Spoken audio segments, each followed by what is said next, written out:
From the one and only, this is a Local 10 News Update, sponsored by FHIA, Florida Home Improvement Associates. Good afternoon. I'm Christy Kruger. Here's a look at some of the stories making news on this Monday. Coast Guard officials offloading more than 27,000 pounds of cocaine at Port Everglades earlier today. The load worth an estimated $367 million. The drugs were seized off the coast of Mexico and Central and South America. The Coast Guard also seized 11,000 pounds of marijuana. And a man is behind bars accused of assaulting a driver who got into a crash with his son. Police say Pablo Batten arrived at the scene of the crash in Pembroke Pines last night after his son called him. He allegedly grabbed the other driver by the neck and slammed that man to the pavement. The victim suffered a major head injury and was taken to the hospital. Batten is now charged with aggravated battery on an elderly person as well as resisting arrest.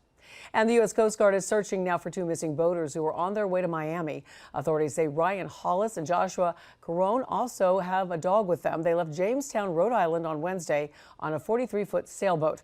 Hollis was supposed to call his girlfriend once they stopped in Virginia on Friday, but that never happened. Coast Guard crews are looking for these men along the eastern seaboard. Listen to Local 10's podcast, The Florida Files, wherever you are, whenever you want. Just say, Alexa, play the Florida Files podcast. Getting the latest episode of Florida Files.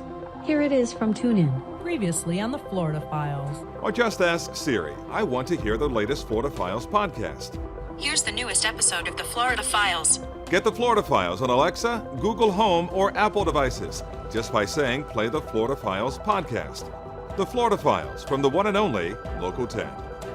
And family members of a hit-and-run victim are asking for your help to find the driver who killed their loved one. John Frederick was struck in Fort Lauderdale along Broward Boulevard at Northwest 7th Avenue early on Saturday morning. We're told he was walking home from a friend's house at the time. A driver slammed into him and then just left the scene.